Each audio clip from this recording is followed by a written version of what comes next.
Whether it's your first or fifth visit to Disney World, we're about to help you avoid common pitfalls with our top tips. Tune in to learn how to keep the magic alive and your vacation stress free. Ready for your fast pass to unforgettable adventures? Welcome to Talk Travel to Me. Featuring our Mickey Guru Travel Company expert travel advisors, this podcast will guide you in traveling with more ease, confidence, and a sprinkle of magic. Tune in for unique insights, insider info, tips, and personal travel stories that'll transform your journeys into exhilarating moments and lifelong memories. Fasten your seatbelt, grab your passport, let's embark, and let's talk travel. Hello, travelers. As someone who has been to Walt Disney World, well, a few times, I'm so excited to bring this episode to you. Unlike a relaxing beach vacation where you could potentially just pick the right beach, show up, and expect a good time, as long as you brought sunscreen and a good book, of course, heading out on a Disney Parks vacation is an entirely different beast.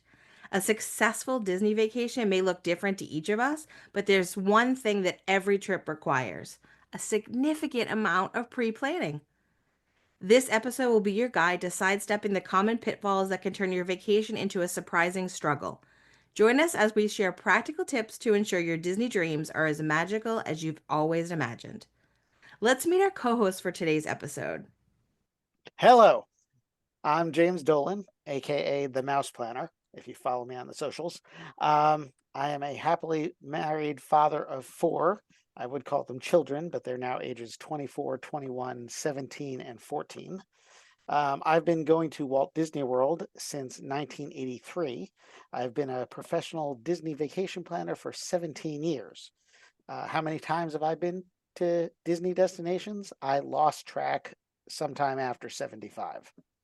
Hi there, I'm Stephanie Halko. I'm from New Hampshire, and I've been with Mickey Guru for 8 years doing travel planning. I first went to Disney World when I was a child, so there were a couple trips with my family, but I didn't take my own family. I have two boys, two sons, and a husband, but we didn't go until 2012, and my kids at that time were 7 and 4. But since then, we caught the bug, and we've been there probably over 30 times.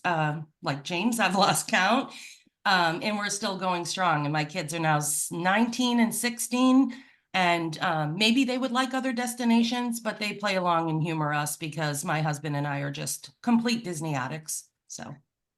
Love it. And I'm Christy, the owner and founder of Mickey Guru Travel Company. I live in southern New Hampshire as well with my husband Eric and our daughter Allison. My first trip to Walt Disney World was when I was 10 years old, and that was the only trip I took as a child. But now I've been close to 125 times. And you guys, I definitely stopped counting for a while, and then I got asked that question and I decided to dive in and try to figure it out. I think it's just about 125. It could be a little more or a little bit less, but it's hard to keep track when you go so often. And I'm like, did I put that one in my calendar? I don't know. Now that we've said our hellos and settled in a little bit, let's dive into the things we really think guests should avoid during their first trips to Walt Disney World. I just want to point out to anybody listening that these are our opinions as veteran travelers and professional travel advisors. And while James and Stephanie have not heard each other's lists or mine, there's a pretty good chance that you might hear some differing opinions, and that is okay. There's not just one way to experience Walt Disney World. No matter how you do it, preparation is the key, though. All right, so Stephanie, you're going to kick us off with your first one, and I cannot wait for this because I believe it entirely. Sure. Thanks, Christy. Yeah, so footwear is a big thing that people underestimate or don't put enough thought into. And I know people generally think, oh, yeah, I'm going to be walking a lot, so let me just grab my most comfortable pair of shoes that I wear at home all the time, and I'll be good to go in Disney. And so first pitfall is only taking one pair of shoes. You may think these are your favorite shoes. They never hurt your feet, but something changes when you're in Disney and you're tearing up those parks and getting all those steps in. And maybe it's partially the humidity, the amount of walking you're doing. But those shoes that you love will end up hurting your feet probably at some point when you're walking around Disney. And that's very surprising. That's something that has taken us off guard a couple times. And you don't want to be there, right, with that one pair of shoes where one blister showed up on one spot, another one on another spot. The next day you wake up to do a park, you put those on and your feet are killing, right? Mhm. So we've kind of learned you've got to take a few pairs of shoes, as much as it stinks, like put a few pairs in your suitcase. And what we like to do is kind of maybe take different styles that'll hit your feet differently so that those blisters don't get, in that same spot, right? Isn't always having the shoe rub against it. Um, so that's one big mistake we made on our early trips, or probably our first couple trips. In a situation where the kids are like, my feet are killing me, you take their shoes off, they got these big old blisters on them. Having to go to the gift stores and buy like new pairs of Crocs or sandals or, whatever, just to give some relief on those areas that are hurting in those shoes, the ones they brought. The other thing too, water rides. That's another thing. We've been completely drenched on water rides, and especially my husband, he will have one pair of sneakers and they get soaked, and they might not even dry the next day. You put them outside on your balcony and it's so humid. You don't want to wake up the next morning and put on soaking wet sneakers to start the park day. We've been in that situation too. So footwear, you got to put some thought into that, taking different styles, taking more than one pair. Um, and a funny thing is too, it's like everyone always says, what's the best shoes? You see it in the Facebook groups all the time. What are the best shoes to wear in Disney? And everybody has a different opinion, and this brand, that brand, this style, that style. And it's funny because I'm one of the few people who can only do flip-flops in Disney. And I have my few flip-flop brands that I go to. Of course, they're well broken in, but I'll take those, the ones between your toe. And then just in case, I take some that have the strap over the front that don't go between your toe in case the between my toes starts hurting. But yeah, my feet have to be open. I always look at people wearing sneakers in Disney and I'm like, how are they doing that? Like, it would put me in full-blown anxiety to have my feet that constricted just because And the heat, it makes me anxious. I will say, I see people like you wearing Yep. flip-flops and go, what the heck? How is she wearing flip-flops and walking 10 miles a day? Like, Yeah. Tell me about it. Wow. yeah, but that's a great point, right? And that I think that like everybody's feet are different. They walk different. You have your pain, what do they call them? The pressure points at different spots. So I totally agree with that. And I will say the worst thing I ever did was I used to bring just one pair of shoes, Yeah. and they were always sneakers. Um, and as I've gotten older and my feet have actually gotten worse, I have plantar fasciitis in both feet. So it's a struggle. But the absolute key that I found too is just like you said, like different pairs. And Yep. sometimes I'll even now do like a pair of sneakers in the morning, and then I'll change to a pair of walking sandals in the afternoon to give like a little bit more of that variety. But oh, Okay. So, uh, flip flops. Holy crow! I cannot believe that you James, can actually do I that. have some brands of like old lady orthopedic flip-flops, and believe it or not, they have like the arch support and everything. So yeah, I know all the Okay, brands. so they're not flip flops like I'm thinking of flip flops, which is they're more not the typical. Old Navy $5 print, Okay. Definitely flip not. flops. They're expensive. Okay, that makes me Yeah. feel a little better for your feet. Yeah. Um, okay, so I could go tons of stories. So personally, um, I will completely agree that we've got having multiple pairs of shoes is a must. Personally, I like to take a pair of waterproof hiking sandals. I use Keen. If I'm not being paid by them to endorse them, but I think that they're great because they're waterproof. They're great during the summer and even on cooler months, depending if you get the kind that covers the toe. I don't because I can't stand the cover toes ones, but that's another story. And then I usually also take a pair of sneakers that are comfortable. But my advice to everyone is also multiple pairs and do not wear new shoes. They have to be broken in. No question. My next kind of thing that I try and tell people to avoid, it's walking too much. Now, you're at Walt Disney World. It's huge. You're going to be walking every day. Minimum, you're probably going to put in 15,000 steps at least. I normally get up to around 30,000. Yeah, Um, he's crazy, guys. I've done Disney with James before, and he's crazy, but he's not. It's true. 30,000 steps would be an average day for James at Disney World, I think. yeah. Wow. So what people do is they will look at things and say, oh, they'll be in Frontierland up near Big Thunder Mountain Railroad. And they'll say, oh, they look on the app and the wait time over at Space Mountain, it's down to 30 minutes. Let's go over there. And they walk all the way across the park and to go to that. And then, oh, well, now let's go to Pirates of the Caribbean. And they'll walk all the way across the park to go. It's just so much crisscrossing of the park. That's something you want to avoid at every park. And I think that's comes with having a decent plan. Yeah, I agree. I think that, and I have been one that literally will, my husband's like, oh, let's go do this. I'm like, it's too many steps. It's too many Yep. steps. And it's like, once I've left like Frontierland, I'm done. I'm not going back until, so I'm planning my day around maybe the lightning lanes that I've got, but I'm being very careful about that process. And I'm not willing to give in on that because I still end up doing 15, 20,000 steps. So I'm still like out there hoofing it around, but it's so easy to let it just add up. Yeah, and you're familiar with the layout of the parks and everything. When people come there and they've never been there before, even looking at the maps, you may not have any idea of how much walking is really involved. Yeah. It is very deceptive when you're looking at a map, how close things appear to each other, and then you get there and you're really walking. People think it's like their local amusement park, and it's just Right. not like that at No. all. Um, so my number one tip is a thing to avoid. My number one thing to avoid is not thinking about your budget enough or thinking about it too much. And Mm-hmm. this is one of those like weird kind of scenarios where people will say, and Stephanie, you mentioned the Facebook groups, which quite honestly, the bane of my existence because Yes. Oh, they're yes. like train wrecks I can't look away from. But also, I'm constantly in rage because of the advice people are giving to other people, and they're just all believing it, and I'm like, oh my gosh. But a Disney vacation does not have to cost $20,000, right? Can it? Absolutely.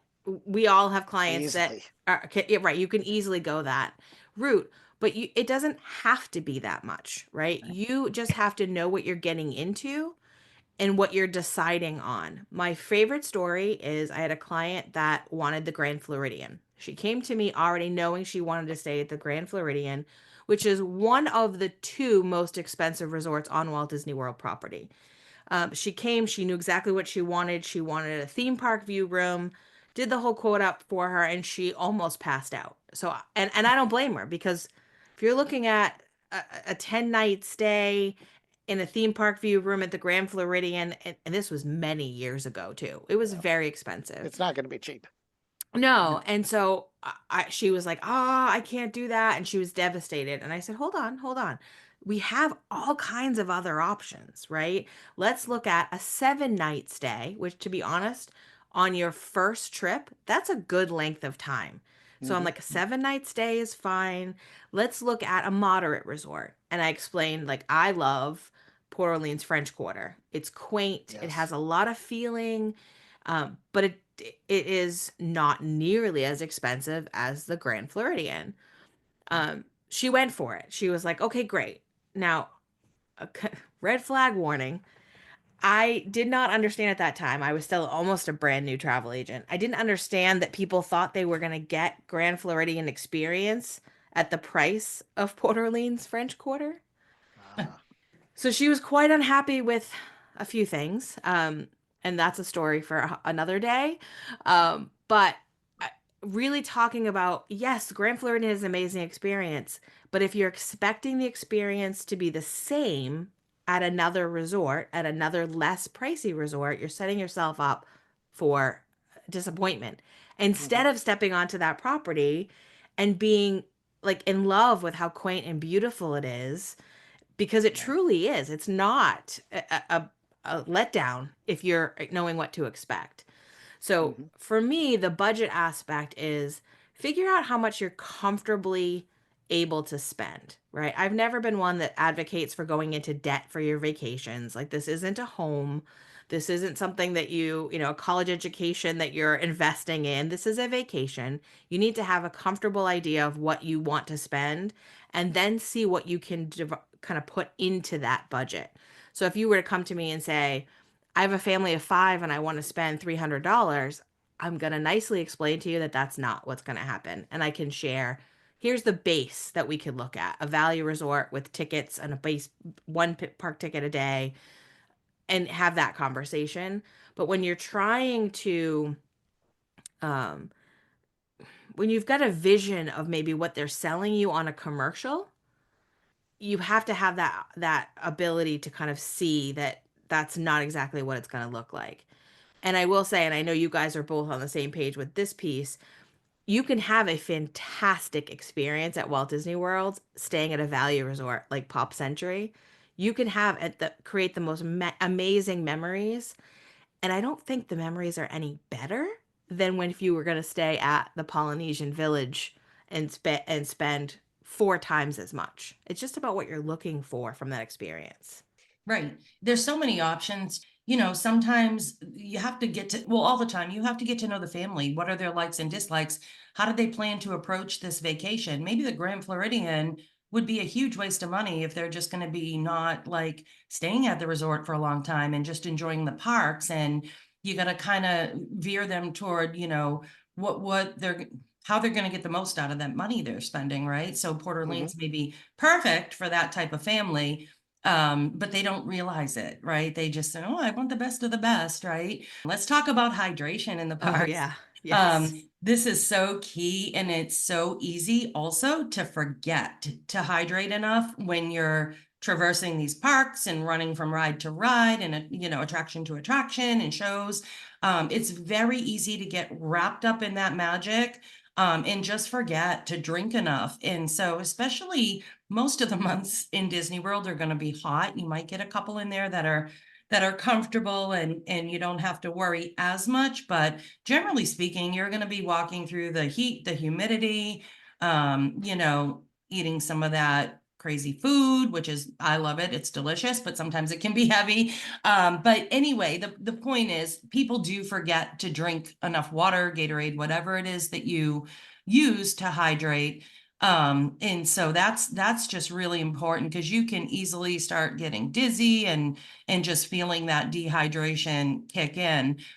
So some of the things, I like to recommend to people, obviously, bring some drinks in your backpack. We always do that. We have a little portion of the backpack that's insulated. So throw some waters and Gatorades in there. The bag might feel heavy, but trust me, it won't be heavy for long if you're drinking enough, Hmm. because you'll start going through those quickly once you start walking around. The other thing is, people don't like to really stop and take downtime enough, in that excitement. Let's go, go, go. We got to get to this. We got to get to that. I will suggest, downtime to sit and cool off and hydrate, can be done while enjoying the magic, because we have a lot of indoor shows, indoor attractions that are lengthier, maybe 15, 20 minutes, 30 minutes.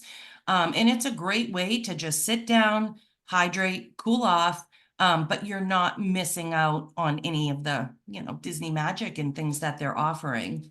I say, listen, you want to hydrate and you don't want to spend Disney prices for, buying a bottle of bottled water. Have a case of water delivered to your room and just throw those in your backpack at the start of each day and make sure that you have drank them by the time the day is over. That's a good point, James. I forgot to mention that, but that's one really important thing that we do every time we get that case of water delivered. And then my kids like the Gatorade Zeros. So we usually get a case of those delivered. And good point, just pop those in your backpack before you head to the parks. And, if you do run out, you may need to buy a Disney water here and there, but it's not to the extent Yeah, that you would be if you didn't do that. yeah, and those add up real quick, especially Right. yeah, Right. a family of six people. Yeah, Yeah. you're Crazy. spending a lot on water. Although I should also add, they do have those refillable water bottle stations around. But to me, I can still taste, even though they're, better filtered than the regular water fountains, they're harder to find. And I can still taste that it's the It's, Florida water. yeah, it's Florida water. So I love the idea too of bringing like liquid IV, so the little pouches of it's got a flavor to it, but you can add it into your beverages. That helps hide the sulfur a little bit. I know there's like a thing, I think it's called Mio, where you put like a couple drops in so you can carry that little thing around. That helps. But I'm on the same page with the sulfur water. No, thank you. I also don't like the Dasani, and they're charging close to $6 a bottle now for a bottle of 20 ounces of Dasani. So absolutely having water delivered. I like the smart water, and it's Yep. better to a little better to pay extra for that. Um, but I also have had clients because a lot of us from New England fly on Southwest. They will Mhm. bring a suitcase with cases of water in it as Yes, long as I've it's done that. under 50 pounds. And I gotta tell you, I love Poland spring water. I know it probably is the same as other things, but I just have a thing for it. So I have not done it yet, but on my next trip, I'm bringing an extra suitcase for that because I'm planning to buy something at Disney World too. So I'll just be able to put it in that suitcase. But whatever you do, making sure that you're staying hydrated is super important. And even during the cold months, I actually was with somebody that had ended up being severely dehydrated and passed out at Animal Kingdom. And it was Wow. February, you guys. It was like Wow. Hmm. mid 70s. And all of a sudden, she just went down. Yeah. We didn't even think about it because she was another adult. But also remember your kiddos, especially the ones that are in strollers. They may not seem dehydrated until it's too late. So Right. having that constant, you get off a ride, here's your water bottle. Do all of that and make sure that you stay on top of it because Disney does have fantastic first aid, but you don't want to be there No. unless you absolutely have to. So that's my little plug for that piece, especially for the littles. Right. Okay, actually, speaking of the littles, um, so I've got four kids, and I know this from very well from personal experience. I've traveled with friends with their kids, and I know from personal experience, and I've had thousands of clients, and I know from their personal experience. People expect that their kids are going to behave in a certain way, and what you know about your kids' behavior, kind of throw it out the window when they're going to Walt Disney World for the first time. Um, you think, oh, it's going to be great to go to these character experiences. And then your 4-year-old is completely terrified of the characters. Or you're thinking, oh, my kid needs to take a nap every day because they always take a nap at home. And suddenly they won't sleep at their regular nap time. Mhm. Or on the flip side, they never take naps or they can't take a nap anywhere but in a bed. And then they're falling asleep in the stroller. It's nuts, but people expect their kids to behave a certain way, but you can't plan like that when you're going. You got to say, okay, I think they behave like this, but you got to be able to be flexible and say, okay, this is not what I expected, and you roll with it, which is tough for parents to do. It is because I don't think they understand truly because of just what Walt Disney World is. And if you've never been, it's almost impossible to even grasp it. But a lot of parents, I think they don't really understand what they're getting into. They don't understand that there is and this I'm not saying this to be negative, but it's just a reality. There's an assault on your senses, Hmm. which can change the behavior of adults who have good emotional regulation, but when you're a 4-year old, right? Like, and you're eating more sugar than you ever eat, you're staying up later, you're getting up earlier, like all of these things are kind of compounding into a situation that parents that are not well prepared for that could really be disappointed. I also think when you mentioned that, James, the first thing I thought of was yes, the littles, they change their personalities. All of those impacts are definitely there. But you know what else is there? Parents who are stressed, who are not sleeping themselves, who are not eating the way that they normally eat. Maybe they're indulging in more alcoholic beverages than they normally do. All of these things, right? And you're in a space that's totally different. Like you go from your house, even like I live in a tiny house, but I go into a tiny hotel room and that's where I'm living for a week, right? You're as a parent, you've got to check constantly on your emotional systems to make sure that you're okay. And we have the wisdom and the knowledge of life experience, but these littles No. don't. And honestly, in my tip sheets that I give clients right before travel, the final tip is do not measure this trip in the amount of rides you've gotten on or the amount of things you've checked off some imaginary influencer's list of what you must do at Disney World. Measure it in giggles, measure it in quiet moments with your child that you've really bonded with them and spent time like just enjoying each other. That might happen at the pool at your resort more than anywhere else. Guess Hmm. what? You've paid for that too. So like let's not look at it like that. Like because you guys hear all the time like I got to get this done, I got to do this, I got to do that. And you're just like, "Ugh, I know. Pick one thing per park per person that's a must do and let the other things just kind of go if they Happen. need Hmm. to." I always try and say, don't get disappointed. Pick those few things at each park that are really important and, try to do them, not like 100 things, but don't be disappointed if your kids say, I'm having more fun at the hotel swimming. I want Right. to just swim all afternoon. We had to pivot like that a lot when my kids were little and a little bit of that started getting in my head, like, oh, I spent so much. I have park hoppers. I have all these park tickets, but you have to, I mean, you have to plan accordingly. And in first timers with little ones, I always try and say, don't, they're 7 days. You don't necessarily need 7 days in park hoppers. It's so true. And honestly, like I always talk to people, and this is from really hard earned experience, that there's a balance between over planning and winging it, Hmm. right? Like you have to have an idea of what you're going into. You can't just show up at Walt Disney World and buy a ticket at the front door and have a fantastic day anymore. That's just not No. how it works. But you also don't have to have a spreadsheet checklist that says, like, we'll do this and that and run from here to there and all of that, right? I saw yesterday actually Tron was down for a portion of the day at Hmm. Magic Kingdom, which is definitely on a lot of people's must do's. Like people really want that. And people were really upset. But the reality is, this is the real world. As much as they try to make it a magical place, rides go down sometimes. Sometimes a sensor breaks and they have to fix it. And in order to do that, it has to be closed, right? You can't have the cars still running while you're having technicians underneath fixing something. So, and it could be any number of things. And I think we have an episode coming up that's going to be stories from the parks about like real things that unexpectedly take out your day, right? Um, but understanding that everybody, including the littles, need to understand that your plan is this. We're going to go to Magic Kingdom today. The only thing that we know for sure is going to happen is we're going to see how many times we can laugh. Now, we want to go on the rides. Like, we love Big Thunder, but if Big Thunder is down for some reason, or if a lightning storm comes in, there's no that we call those acts of God, right? Like there's no way you're getting around that. And personally, I don't want to be on a metal mine train car going around the tracks when there's lightning in the area. So it makes sense that we're not doing that.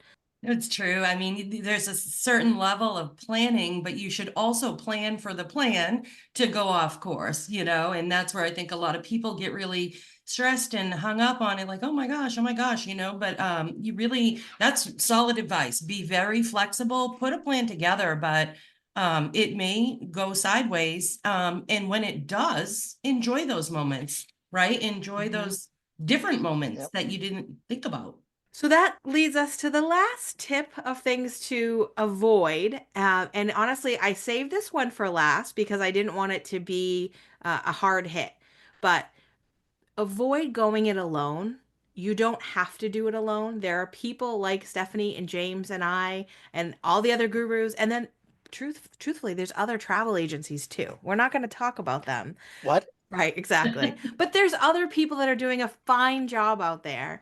So literally choosing a travel agent that you gel with is important. Someone that you think is listening to you, someone that is going to take what you're looking for on your vacation and help you make it happen, but also someone that really understands the destination you're going to visit.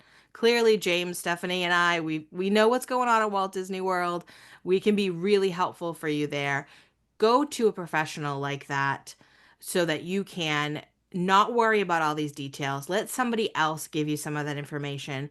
My goodness, you don't need to go into one of these awful Facebook groups, right? Just reach out. And that's one of the great things about working with one of us is that you literally can send an email, send a text, and just say, I heard this.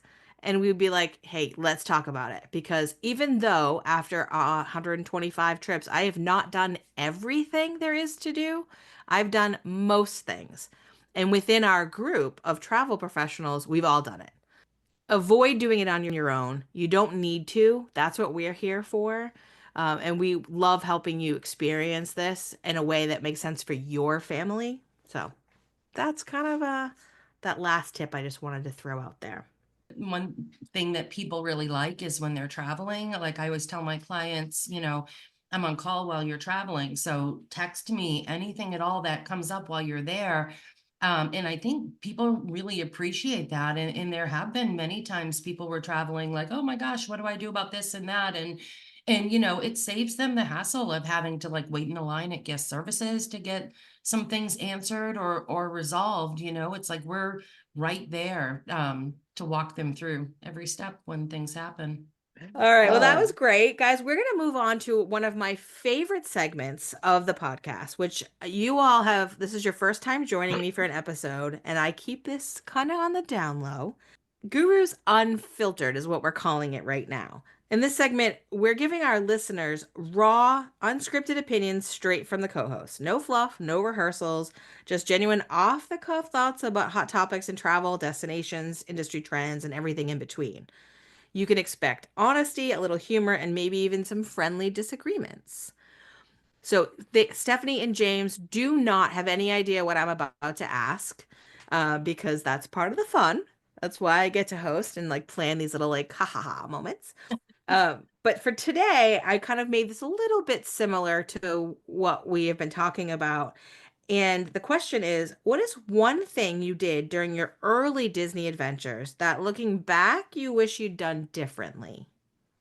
And no, you can't say you didn't book a hotel room and had to find a friend, but what's something that you've done back in the day that you're like, I wish I had done that differently? oh, good Over grief. planning, Christy. It was one of our topics, right? The over planning. Yep. I think the first time I went to Disney, I had all these laminated cards and checklists for each of the parks with 10,000 things on each one. And when I, got home and looked them over, I was like, oh my gosh, we only did 3 things from this list at Animal Kingdom and started getting, feeling bad about the trip and not getting through all that stuff. So over planning, I never do that anymore. Or, after that trip, it really set in like, you can't do all this stuff in one Disney trip. I have many, I'm sure, but I will actually go all the way back to when it wasn't even as important to do the planning because I'm going to go back to my very first trip in 1983. So Oof. I was 10 years old. Okay. And the reason we were even going is because I found on top of my great aunt's refrigerator, a map of Walt Disney World, of the Magic Kingdom, because that's all there was back when she had gone. I found the map and I became like obsessed with it, and all the little descriptions. And in addition to spending like months pestering my parents if we could go, I spent months planning with my 3 siblings what we wanted to do, what everyone's favorite ride was, and everything else. And so I made a bunch of the stuff we discussed today. I made a ton of those mistakes. I went through and right past Main Street, USA, not even giving it a second thought because the only thing I wanted to do there was the magic shop back when there was a magic shop. Uh-huh. Went straight to 20,000 Leagues Under the Sea. And then my brother was next. He wanted to do Pirates of the Caribbean. We went all the way to Adventureland, Pirates of the Caribbean. My sister wanted to do It's a Small World. So we went all the way back to It's a Small World. And then my youngest brother, he wanted to do, what is now the Tomorrowland Speedway. So we went all the way over there and we were constantly crisscrossing across the park. And, by the end of that, I took charge and my dad just let me go with it. But he had it by that point. He's like, no, we're staying here. And that's we'll go. Then we went around Tomorrowland. All right. I will say that one of the things that I wish I had done differently back in the day is, again, one of the things that I made my list is I budgeted too closely to the sun, right? Like I flew too close to the sun and then I got there and I had, told my husband, I'm like, we can afford this. We got everything. And then we got there and I literally, every time he was like, oh, I'm going to get some popcorn, I was like, "Ooh," like worried about it. And so that I think that it's interesting that things ended up on our list for a reason, right? Yeah. So that's what now I'm like, I have to make sure that I have more than enough money ready to go because I don't want to worry about that. So, Yeah. all right. So before we wrap up, we have a listener question of the week, and this is from Kim in North Carolina. Those of you that are listening, if you ever have a question that you want us to answer on the podcast, you can text the show. It's right in the show notes. And then you can also reach out to us on Instagram. We are at Talk Travel to Me Pod. And we love listener questions. So the more we have, the better. But Kim's was perfect for this episode too. And she says, I'm considering bringing my kids to the Disney parks while my wife is going to be in Orlando for a conference, but we'll only have 2 days to spend in the parks. Is it worth it? The kids are 4 and 11. So, Stephanie, you give us your opinion first, and then can give us his. But do you think it's worth it for a 4-year-old and an 11-year-old to go just for 2 days? Absolutely. I think those ages are like almost perfect, right? For 4 and 11. I mean, they'll have a great time and they can, yeah, definitely 2 days.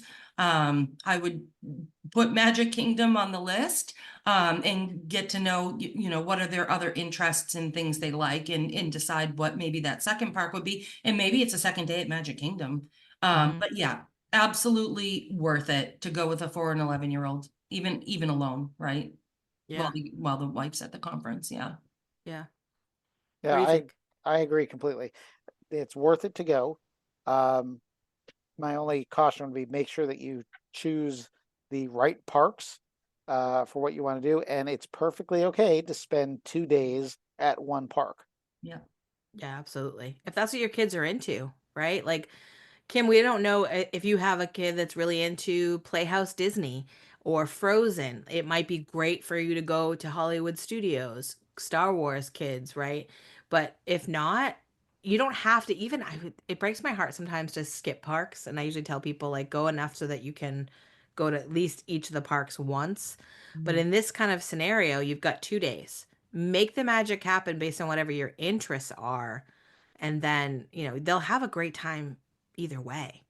And Yep. don't believe the hype that Epcot's not for kids. I hear that so much and it drives me bonkers Hmm. because there's so much for kids to enjoy at Epcot that I don't want to leave it off the list.